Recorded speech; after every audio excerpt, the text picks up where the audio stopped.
This is the Pregnancy Prep, and my name is Chloe Quinn. I am a women's health nurse practitioner, and right now I work as a clinician at Yale, and I work with pregnant women. And today we're sitting with Kelly Jones of Kelly Jones Performance Nutrition, and she is a registered dietitian and nutritionist, and she's going to talk to us about pregnancy nutrition.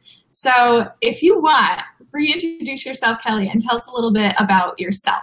Absolutely. So thank you for having me. First of all, I'm excited to be here with you over on the Pregnancy Prep. I'm a registered dietitian, as you already mentioned, but I've been a professor at a local community college since I finished grad school outside of Philadelphia. And there I teach intro nutrition, sports nutrition, and the majority of my students are actually nurses, which is nice that, I get to see what a lot of the nurses end up doing with talking to you here. But in my intro nutrition class, we always touch upon, prenatal nutrition and then postnatal nutrition for breastfeeding and infants. So it's something that I've, definitely kept up with the research on for the past decade or so, just because I'm delivering that important information to all those students, and the only nutrition class they're going to have before they become a nurse and are actually working with patients. So it's something that, is really exciting. I know that at our age, Chloe, there's so many people we know that are, pregnant or just had kids. So, there's a lot of people that don't really know what to do. They don't know how to really be healthy in general, never mind during pregnancy with all the stuff that we see in the media. So one of my favorite things to do is to squash what you see in the media and, get people kind of away from the weight loss messages and make sure that they're focused more on what they're putting in their body, not how many calories and all of that, so they can get better quality out of food, whether that's for pregnancy or for athletes like I work with a lot or whatever else. Excellent. Wonderful. It sounds like you're really, really busy. And you're out of the Philadelphia area, right? Yep, I'm outside of Philadelphia, Northeast in Bucks County. Okay, cool. Yep. So let's jump right in. So we'll talk a little bit about what might be the most important thing about pregnancy nutrition, which is just having adequate calories and, gaining weight appropriately during pregnancy. And I know a lot of women really focus on the prenatal vitamin. They want to know what the best prenatal vitamin is and where they can get, folic acid and special healthy fats and stuff. So I guess just the basics would be calcium, iron, essential fatty acids, and getting protein and stuff like that. Where would you say the best place to get, good calcium is, or do you have any other calcium tips if someone is not a dairy drinker? Sure. So I actually have a dairy allergy. So this is a question I get a lot, just not only because I'm a dietitian, but also because, I can't include it in my own diet. And people get worried, even if they're lactose intolerant, they're like, oh, I have to drink milk anyway because it has calcium. And that's not actually going to help you. So if you're intolerant to something, it actually can keep you from absorbing the nutrients in it. So it could be a total waste of time to be drinking that milk or eating that yogurt or whatever else. So other than, drinking dairy, there are a lot of non-dairy options. So I tell people to always be careful when it comes down to the milks, to not necessarily always choose the almond milk or the cashew milk or rice milk. Soy milk is actually the only alternative to dairy milk that has protein too. So it's not only about the calcium, it's about the other nutrients that you would get from dairy if you can't include that in your diet. But there's a wide variety of different vegetables that contain calcium. Collard greens, cooked cup for cup, actually have the same amount of calcium as a cup of milk. And other greens will have some too, but that's kind of like the big powerful one. Beans are a good source, and soybeans naturally do contain some calcium, while they do fortify extra into soy products like soy milk and tofu. And then you can get some from certain whole grains, and with nuts, almonds actually are the best source, and with seeds, sesame seeds. Wow, you can get calcium from sesame seeds. Yeah, yep. Cool. So like everybody knows of that because of hummus, but it's kind of like ground sesame seed butter. That's a good alternative to using like peanut butter, stuff like that in different recipes. Yeah. Oh, that's awesome. I usually tell women, calcium is so important because the baby is building bones. And so the baby will build the bones regardless of whether you're intaking calcium, but it's going to be depleting from your own bones. So in order to protect your bones and to prevent osteoporosis down the road with every pregnancy that you have, you really want to be taking in about 1,000 milligrams of calcium every day. So that could be, by less nutrient dense sources like Tums or a calcium supplement or something. But if you could be ingesting some of these like healthier foods that are going to nourish your body, make you feel full, and give you the calcium, protein, all those other, healthy fats and stuff, way more beneficial. Absolutely. And, when it comes to supplements, if you're already taking a prenatal vitamin and then you start adding extra supplements on top of that, your digestive tract's not going to be happy, and constipation's already a side effect of pregnancy. So, you want to lessen the blow on those GI cells with all the pressure from a high concentration of nutrients. And I tell people a lot of the time too, the amount of calcium that you're getting from a supplement, you might not necessarily absorb all of it. And having something like soy milk, which can have 50% of your daily value in a cup, that can be an adequate supplement, if you will, just to have a glass of that in the afternoon, and that boosts your intake really significantly with all those other nutrients, like you said. Yeah, definitely.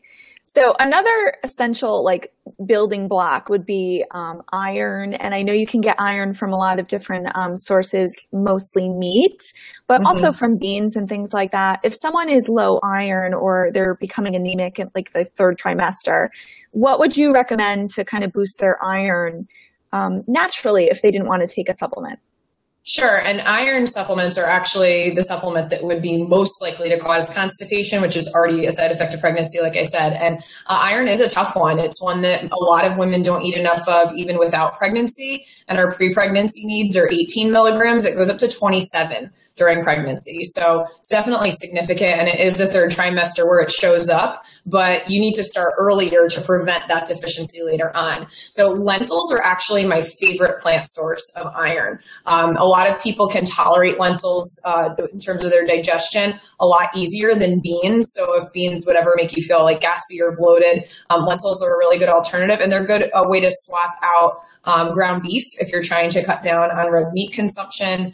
And you can even mix it in with ground beef and stuff to, just kind of cut the beef part, get a little bit more fiber and other nutrients from the lentils too. And they're actually an excellent source of folate, which I'm sure we'll get to talking about.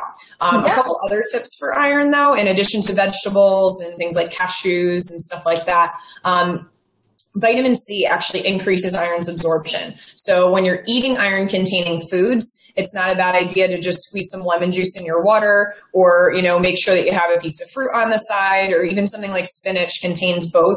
So that'll enhance the absorption of iron from the foods that you're eating. Good point. That's great. So speaking of folate, folic acid is really important in pregnancy. And, as a clinician, I really do tell people that that's sort of important to supplement because there's not many sources of folic acid. I know that there's fortified cereals, but that is the limit to what I know where you can find folic acid. Where else do they either fortify it, or where else could someone get folic acid? Sure. So folic acid is actually the supplemental form of folate. So folate does occur naturally in a variety of foods. And Joanne actually just asked about chickpeas and salad. And chickpeas don't contain much iron, but they're actually an excellent source of folate. So the interesting thing with folate is that during pregnancy, your needs do go up. Really important, especially in early pregnancy. So I would advocate for everyone to start eating more folate before they get pregnant. And even if you're taking the supplements, again, food sources are always wonderful. So your needs go up from 400 to 600 milligrams. And, something like, just combining chickpeas, eating edamame, the lentils that I mentioned, broccoli, Brussels sprouts, asparagus, those are all very rich in the folate. And, the folic acid, actually, this is very different from the case of most other supplements. It actually is absorbed a little bit better than folate is. So I kind of caution women that if they're going to be eating an adequate amount of folate from foods, and then there's already folic acid in an overall prenatal vitamin that they're taking, it might actually be risky to take an extra folic acid on top of that. So if you're taking it from 3 different places, that can put you over the upper limit level. So there are upper levels set for most vitamins and minerals because they're essentially toxicity levels. So you don't want to put yourself at risk of having too much either. So I always say to be careful of, what's the total quantity that you're getting from the supplements, especially if you have it, a lot of it in your diet. Yeah, definitely. I know prenatal vitamins usually have about 400 micrograms. If the mom had any family history of a neural tube defect in the family, then we bump that up to 1 milligram. Yeah. Or if they're pregnant with twins, they need more. Right, absolutely. Multiples are a big consideration. Yeah, but if they're already getting the 400 micrograms, then they probably don't need to try to get more from food. But then they should really look into what food they're eating to see if they're already getting an adequate amount. Right. And, even if it isn't adequate, it still might be, half of what they need in a day. So it's always something to consider. And I'm not sure, I know you're in Connecticut. I'm not sure what the insurance companies cover there, but in Pennsylvania, our insurance companies cover 3 to 6 visits a year for free for registered dietitian services. So it's something that I always encourage women. If you have the time, go, meet with someone, see where you are adequate in nutrients in your diet, and then determine from there, what extra supplements you need. I do agree folic acid is one that, pregnant women really should be having a little bit extra of in supplement form. But for a lot of other nutrients, it's good to know where you are. Yeah, that's great. Folic acid is important because of the neural tube defects. It kind of prevents those from occurring. So those are like spina bifida. And so the spine growing on the outside or the brain growing on the outside. So just in case if anyone was wondering why we need folic acid, that is why. Okay, so that is good. What about healthy fats? So we hear a lot about DHA and how that can help the baby's brain develop. Yep. Where can they find DHA naturally? Sure. Yeah. So DHA is extremely important for brain development, eye development. It continues to be important when a woman's breastfeeding too. And it's a nutrient that a lot of people didn't understand that we needed so much of a while ago. So needs during pregnancy, I think are about 300 milligrams is what the DHA requirement is. And you can get that from things like salmon and tuna and mackerel. There's a little bit in eggs, a tiny bit in poultry. With eggs, you do have to eat the yolk to get the beneficial nutrients there. But a lot of people might have aversions to fish when they're pregnant, and that's where the DHA supplements really can be beneficial. For the most part, I try to really advocate for real food as much as we can, but pregnancy isn't a time to mess around and say, oh no, I'll end up getting it in my diet. If you're really not feeling like eating certain foods, then it is a good idea to have an additional supplement. And I really, really love for any omega-3s or vitamin D, Nordic Naturals is a brand I really trust a lot and recommend. Yeah, I like that brand too. They're low on PCBs, which can occur in those fish oil supplements, and they're I think it's farmed sustainably and just the fish source is better, more higher quality. Yep. Great. All right. So we talked a little bit about, I think we talked about folic acid and iron. And we talked a lot about chickpeas and beans and stuff like that. If someone's a vegetarian and they don't eat meat or they have a meat aversion, which is very common in the first trimester, a lot of women just can't stomach the idea of preparing meat or eating meat. What would you recommend so that they're getting like an adequate amount of iron and protein? Yeah, so protein is really important. If you're, having aversions to meat, a lot of people actually have aversions to vegetables too. So it's kind of unfortunate, but the beans can be a really good substitute and a variety of different whole grains. Unfortunately, when I say whole grains, a lot of people just automatically think of wheat, and there's so many other options. If you're dealing with morning sickness and you're trying to get stuff in, you're like having whole wheat bread, then you're eating crackers, and then you're having pasta. It's like you eat the same food all day long. So things like, oatmeal in the morning, there's a little bit there, but you can bump it up by adding maybe some chia seeds and some peanut butter, and then you've got a little bit more protein there. If you can't actually physically eat eggs, let's say, it's a good thing that you can mix into other foods. So one of my tips to increase protein in the morning is to actually pour egg whites into your oatmeal when it's almost done cooking and stir it up really quickly. And you won't even notice that it's in there, but you've just boosted your protein intake. Might taste a little funnier if you had the yolk in there, which is the only time I would leave a yolk out, but that's one way. I actually do have a couple things on hand to show everybody. I think it's going to be flipped because that's what Facebook Live does. But here's a couple really quick ways to eat beans. You can get canned. I always say to be careful of the BPA that's lining cans. With canned beans, canned anything. A lot of brands will say on it BPA free, but BPA is a chemical that's been identified as a carcinogen and is especially risky to babies. So if you aren't making your beans from dry, which can be really simple too if you have a crock pot or can just let them soak overnight, then definitely look for BPA free. But another easy way is with bean pastas. So this one, Banza, is made from chickpeas. So you're getting a lot of iron, you're getting a lot of folate, you're getting a lot more of the protein and fiber. Fiber is really important for digestive health and making sure things are moving along. So that's an easy one that you can make really quickly. And there's 14 grams of protein a serving. There's another brand I really like called Explore. And they have a wide variety of pastas. I just happen to have the black bean on hand, but they have a soybean that's like a lot more like the texture of white pasta that a lot of people like, but 25 grams of protein, which is what you would get from 4 ounces of chicken. So really significant source of protein. Plus, again, iron, you're getting 15% of your daily value of calcium. And again, tons of folate. Actually, if you get their edamame one, you'll get that 600 milligrams from a cup of it, believe it or not, with the folate. Yeah. So those are from the vegetarian side. Yeah. And those taste pretty good? I think they taste awesome. They're the only types of pastas I usually keep in my pantry now. And I'm Italian, so I think that says something. Great. So wonderful. All right. So we talked a little bit about constipation and we talked a little bit about nausea. Those are probably two big concerns in a first trimester, really the whole pregnancy for moms. A lot of women, they really desire carbs. So that's like the number one thing. And so you mentioned like try to avoid wheat in every single meal. Try to sort of maybe do a bean pasta or something else, because otherwise you're going to just be eating crackers and, similar foods one after another. Right. But they sometimes say that's all they can keep down. So I usually recommend if they can eat little tiny portions of food and eat a little something before they even get out of bed in case that makes them feel nauseous. Right. What would be some like small little bits of food that would really provide some of this protein, maybe a little bit of calcium instead of a big bowl of oatmeal? Right. Yeah. No, so it can be hard to eat a lot of food at once. And I just want to address Elizabeth Ward just made a comment saying that from regular pasta, because the folic acid is added, that it is a little bit more absorbable. So if anybody else just tuned in, we did mention earlier folic acid does have a higher absorption than just the folate itself.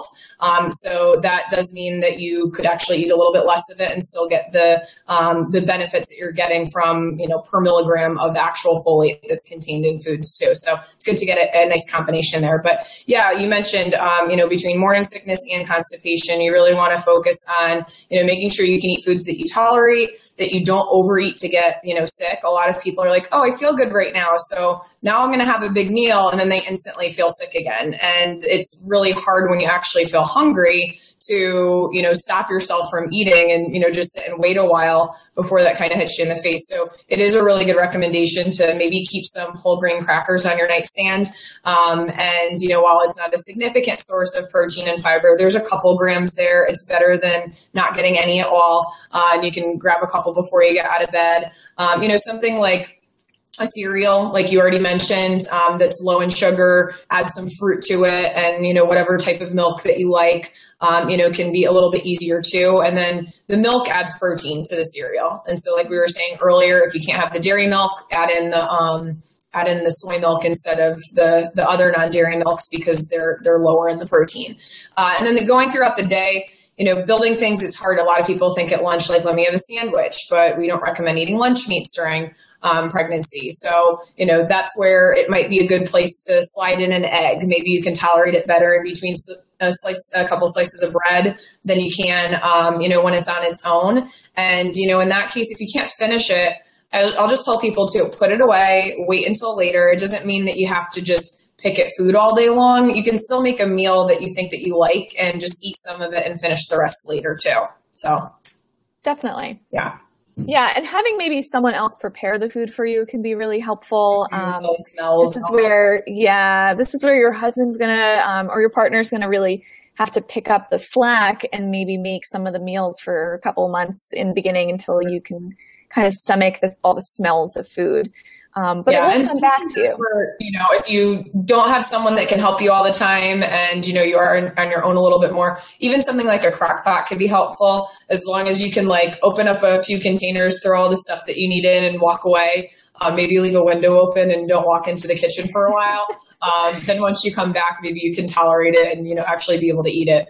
Yeah, that's a great tip. I found that eating cold foods works better. Yeah, I've seen that too. And, the cold foods out of the fridge, they're not going to have as much of a smell. But some people just don't like eating or even drinking warm things when they're pregnant too. That's a good tip, Liz. Yeah, definitely.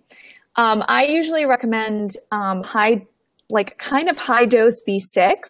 It has been known to suppress that nauseous feeling. So people taking around the clock, they can take 50 milligrams of B6 vitamin, which is not a medical recommendation for anyone because I don't know anyone's particular situation, but twice a day B6 can help suppress that nauseous feeling. I don't know it outside of a supplement version, so I don't know if you could explain a little bit more about B6 and maybe where you can find it. That'd be cool. Sure. Yeah. B6, it's found in a variety of foods. A lot of our B vitamins are found in similar foods. You're going to get them from meats, poultry, fish, and then you're also going to get them from a variety of beans, whole grains, and vegetables. So, the key that I usually send out there is the variety. With something like extreme nausea, though, I think it's really challenging to say I'm going to target just getting B6 from foods to suppress my nausea, especially when you're not feeling well. So that might be where a supplement really does come in and helps a lot more. And then again, you just focus on getting variety when you can. Yeah, that's great. All right. So some foods can exacerbate heartburn.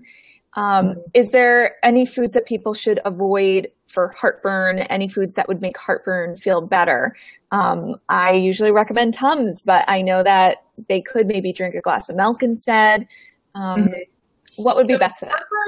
And actually, Elizabeth Ward just asked again, you said 15 milligrams of the B6? It's 50 milligrams of B6 twice a day. So morning. 50. Okay, that's good. I heard 15, so I'm glad that we repeated that. Yeah. And then, sorry, what was your question? I just saw that pop up. Sorry. Just some foods to avoid heartburn and ways to alleviate heartburn. Right. So a lot of the issue with heartburn is that your stomach's kind of turn in a little bit. There's more acid production. The thing with milk is it doesn't necessarily stop the heartburn, but it coats the esophagus. So you might not feel it coming up as much. So it kind of provides a mucus layer, if you will, so that you don't feel the burn, but it doesn't necessarily neutralize the acid. So, eating starchy foods can be very helpful, and making sure that you are eating small amounts at once. If you eat a lot of protein, a lot of fat all at one time, if you're eating fried foods and overly fatty foods, they're definitely going to exacerbate it. But I would stay away from things too, like tomato sauce. Maybe because that is a little bit more acidic. And while it's easy to throw on the pasta that we've been talking about when you don't have energy and just want to make a fast meal, it might not be the best option. So anything that is a little bit more acidic, I would back off of with the heartburn, as well as, again, fried foods and eating too much protein at once. That can kind of get the acid flowing a little bit more too. Yeah. You mentioned coffee. Yeah, I was just going to say coffee. Coffee is a little bit questionable in pregnancy too. They say you have to really back down on your coffee intake. The recommendation is less than 10 ounces a day. So that would be 1 8-ounce cup, maybe just a really full 8-ounce cup. Yeah. And so that might help, or people could go to decaf. I think it's the caffeine, but also the acids in the coffee beans. Right. So I don't know if even decaf would be good. There are acids in coffee beans. There's actually an interesting new coffee company that came out. It's called Affineur, Affineur, I believe. And they've actually found a way to ferment coffee beans to reduce the acid to help people that have acid reflux. I'm sure it's more expensive. I haven't purchased it myself yet, but something that people can look into, and it does have a slightly lower caffeine content as well. But I always tell people to, I think the recommendation really is not to have more than 250 milligrams. and it can vary cup to cup. So, if you can at least go down to half calf in terms of the caffeine, maybe that can be helpful just to err on the side of caution. But if you are having the acid reflux at all, it might be a good idea to just say, not worth it. I'm going to just back off of coffee for a while. Yeah, definitely. All right.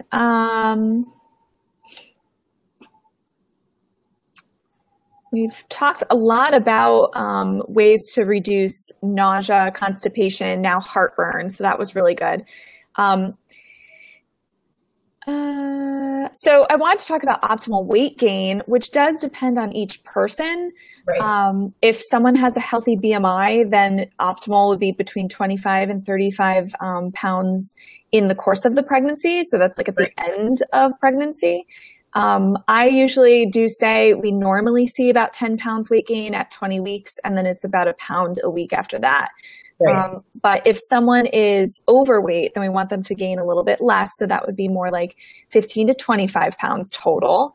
And if someone is underweight, we want them to gain a little bit more. So it'd be like 35 to 45 pounds total. Right.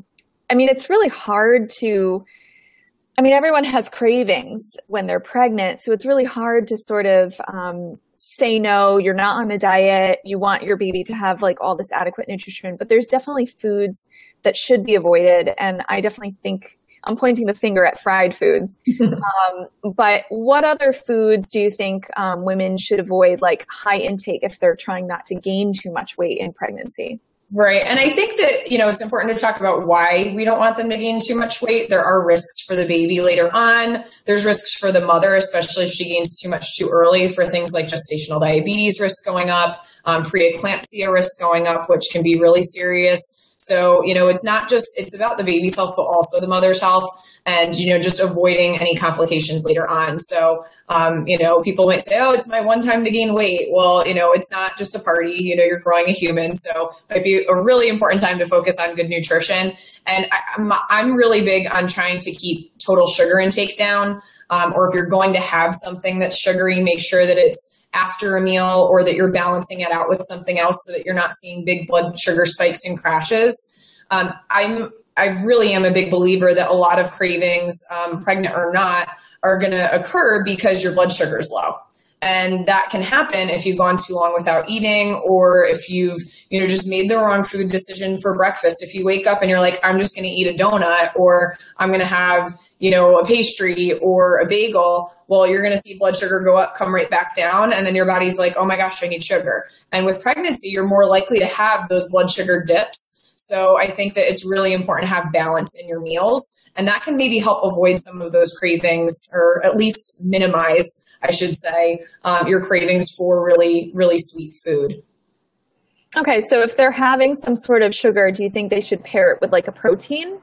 Yeah, and I think, if you're really craving chocolate, I'm not telling you don't eat chocolate, right? But maybe instead of an entire chocolate bar, have, like the Ghirardelli sized squares that you see, right? Like have a square of chocolate with some berries and some almonds, right? That balance that you're getting there, because you're getting fiber, a little bit of fat and protein, it's going to even out your blood sugar. So you got that, chocolate taste that you wanted, and then you can stabilize it. And then you ate more of an adequate nourishing snack too. And that can maybe hold you over until your next meal.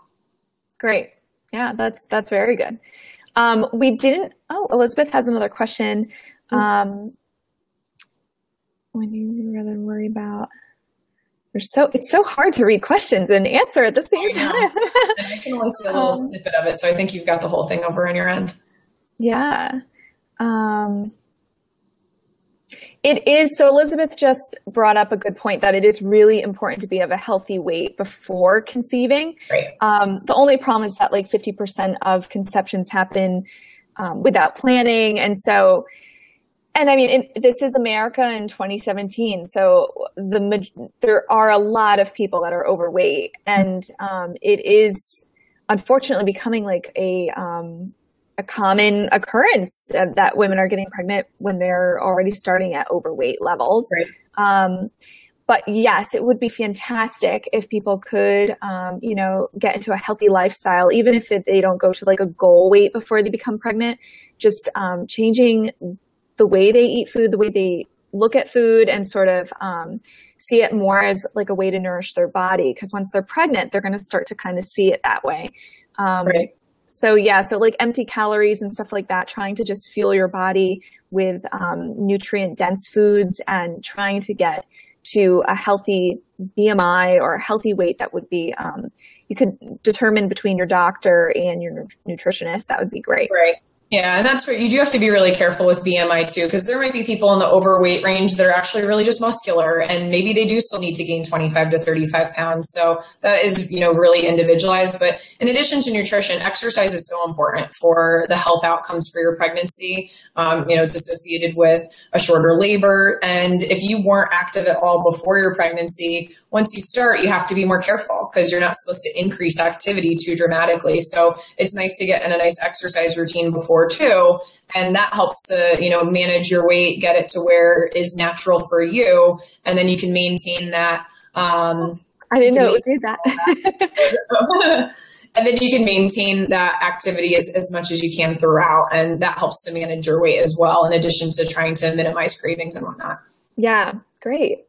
So I guess a big question is, do people really need a prenatal vitamin? I know the CDC just came out with this recommendation, or there was a big controversy that came out saying, you don't really need a prenatal vitamin as long as you're getting adequate nutrition. I don't know if you find that the majority of people in America are getting adequate nutrients.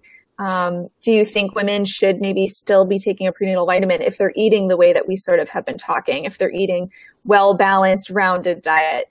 Do you think they're getting too much?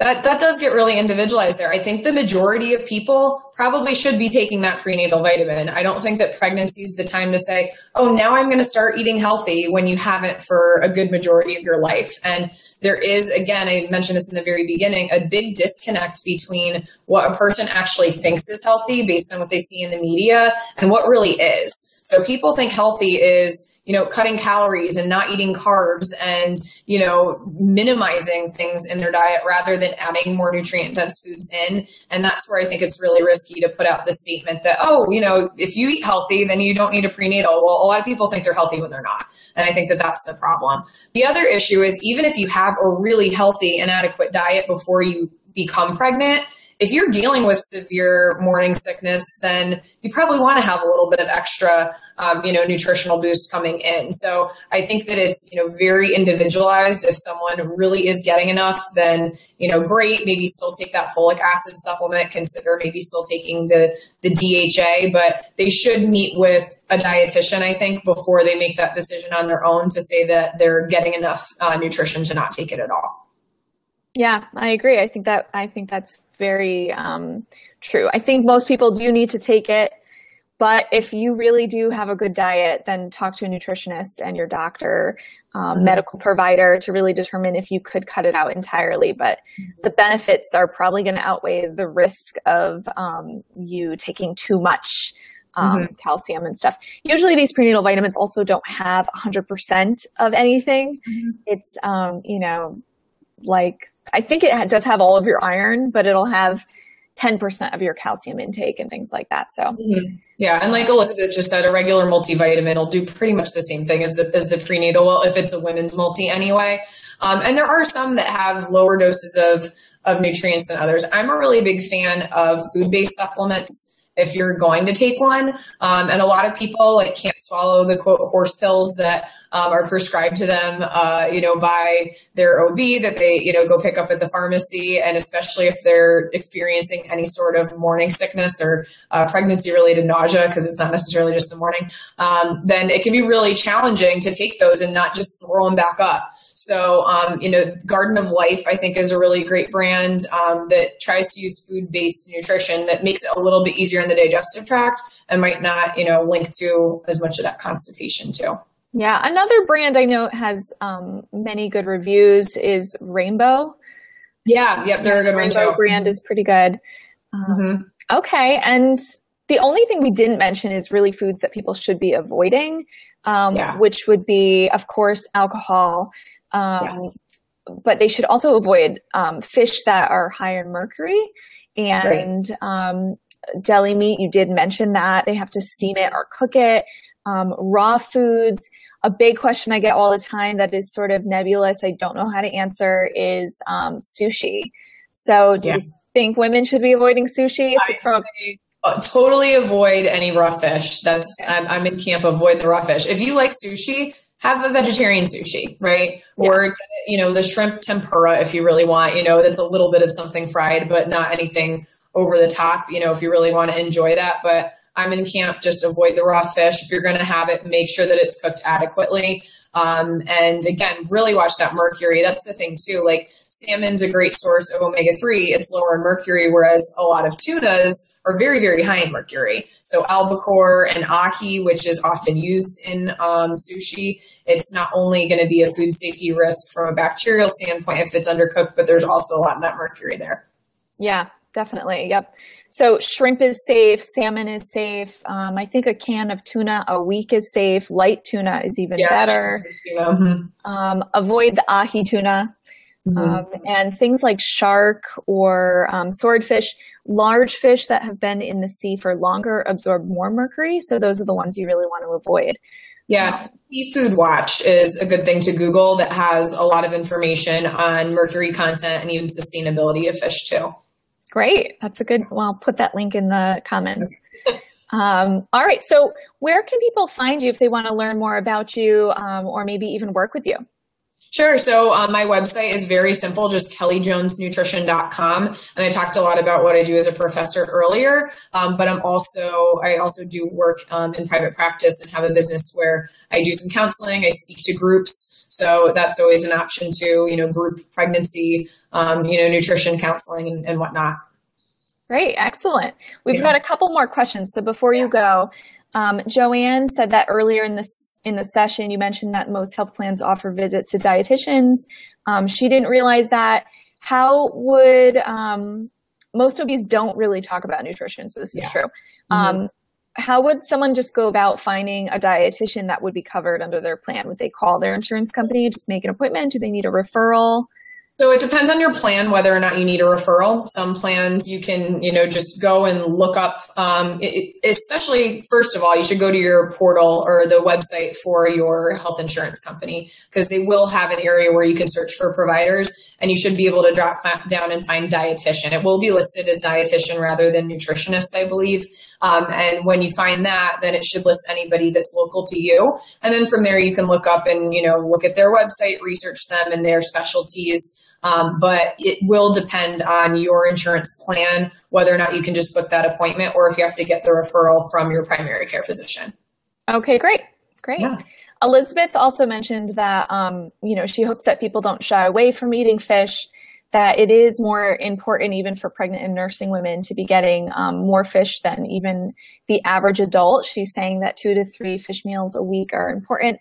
I have seen a recent study done that said we should really be encouraging fish. I think it's really for the DHA, but that it should be sort of like a staple in the diet is 2 to 3 servings of fish. I read the same thing. Yep.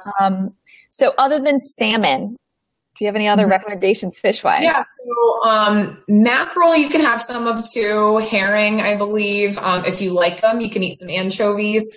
So those are all the ones. You can eat plenty of different white fish too. It's just that those are the ones that actually have that omega-3 DHA. So if you're not eating a fatty fish, then it's still a great protein source, but it's not really doing what we're looking for when it comes to pregnancy nutrition or even kind of those fish recommendations outside of pregnancy too.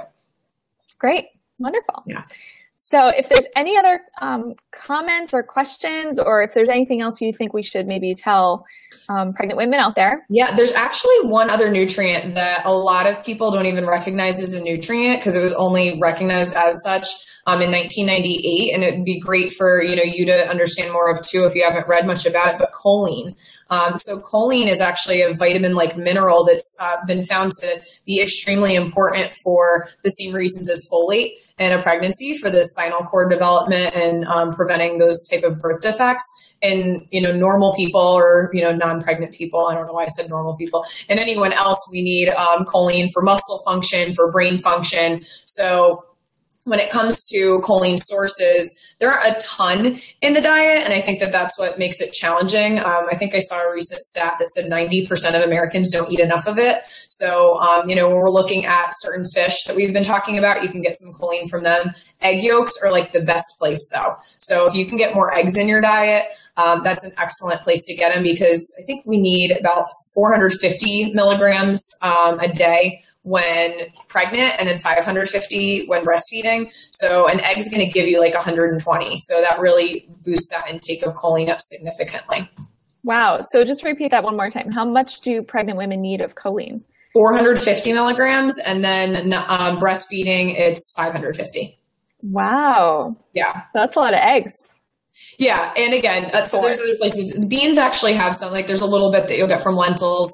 You'll get some from like broccoli, and a lot of honestly the same places as folate that I mentioned. Edamame is another really good source, and that could be another great place to get a little bit of calcium and some fiber and protein. So, it's an important nutrient to start to focus on a little bit more of, and I'm sure that we'll be seeing more research on it soon too.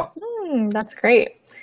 All right. I think that's probably going to be the egg yolk, right? Exactly. Egg yolk, where everything is. Okay. All right. Well, wonderful.